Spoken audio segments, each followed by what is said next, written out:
Quand j'étais enfant, pas de soucis particuliers à l'école avec moi. J'étais dyslexique, donc et très rêveuse. À l'époque, les profs n'avaient pas trop conscience de ce qu'était que la dyslexie. On disait oh t'es nul en français.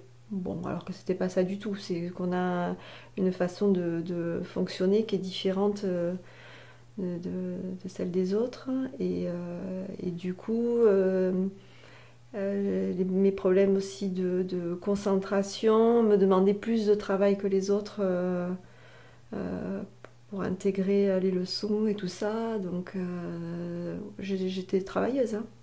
Je travaillais pour y arriver à l'école. Hein. Ça venait pas tout seul. Hein.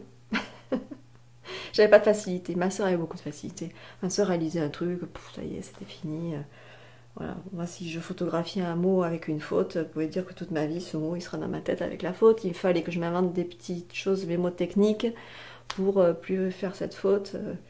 Et me rappeler aussi des petits mémotechniques, encore aujourd'hui. Hein. Alors, bien sûr, avec l'âge et l'expérience, on arrive à dissimuler tout ça.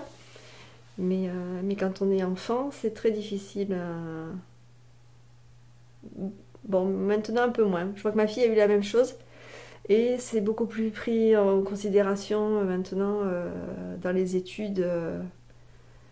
Ils arrivent beaucoup à diagnostiquer plus facilement la dyslexie. C'est pas pour autant que certains profs arrivent à le comprendre complètement. Mais en tout cas, moi je parle pour moi, à l'époque, c'était.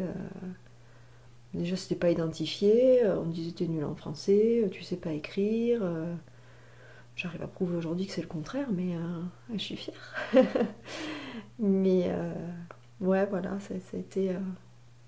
Je n'ai pas gardé un souvenir de l'école où je me suis. C'est pas l'endroit où je me suis le plus épanouie parce que je rencontrais ces difficultés-là et que je me sentais incomprise par rapport à ces difficultés. Voilà. Toi, Eve, qui a expérimenté la dyslexie dans ta chair et dans celle de ta fille, est-ce que tu peux réaborder le sujet d'une façon comme tu voudrais? Mais la dyslexie, moi, je l'ai vécue. Pour moi, ça a été une souffrance.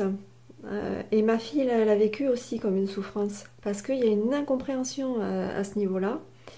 Il y a aussi au niveau, quand tu es enfant, des moqueries. Bon, moi, je les ai subies et ma fille les a subies aussi. Euh, et je sais que Ambre, par exemple, elle va me gronder hein, parce que je parle d'elle. Ambre, je sais que par exemple, jusqu'en troisième, elle ne voulait absolument pas entendre parler de la dyslexie.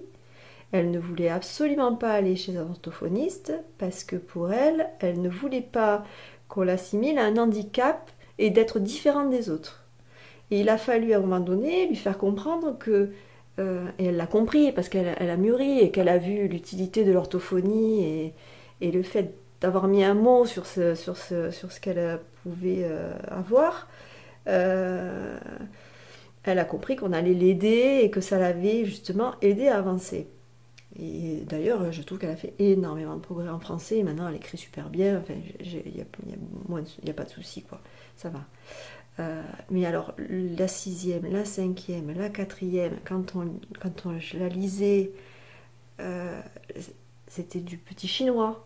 Elle avait son petit langage à elle. C'était, et elle en a souffert, elle en a souffert. Moi, j'en ai souffert. Et c'est dommage. C'est dommage qu'il y ait parce qu'il y a beaucoup d'enfants hein, qui sont dyslexiques. Hein, et c'est dommage qu'on en soit encore là aujourd'hui. On en soit encore là aujourd'hui. Alors, le principal du collège de Metz était super. Ils ont mis en place un PAP, ils appellent. Et ça l'a vraiment, vraiment aidé. Les profs au collège se sont vraiment appuyés là-dessus. Ils ont vraiment diagnostiqué ses besoins, notamment par exemple de ne plus la faire lire à haute voix en classe. Parce que pour elle, c'était une souffrance. Elle sait lire. Elle sait lire. Elle comprend très bien ce qu'elle lit. Mais de la faire lire à haute voix en classe, pour elle, ça l'a bloqué, quoi. C'était l'horreur.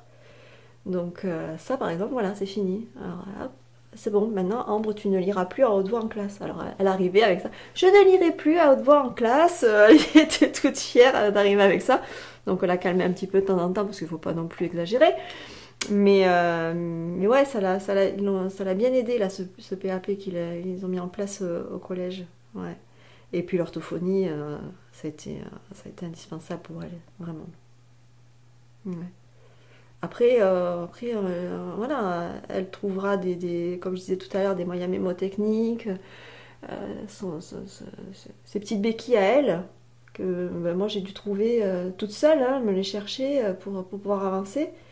Ben, elle se les trouvera et elle avancera. Voilà, pas de souci.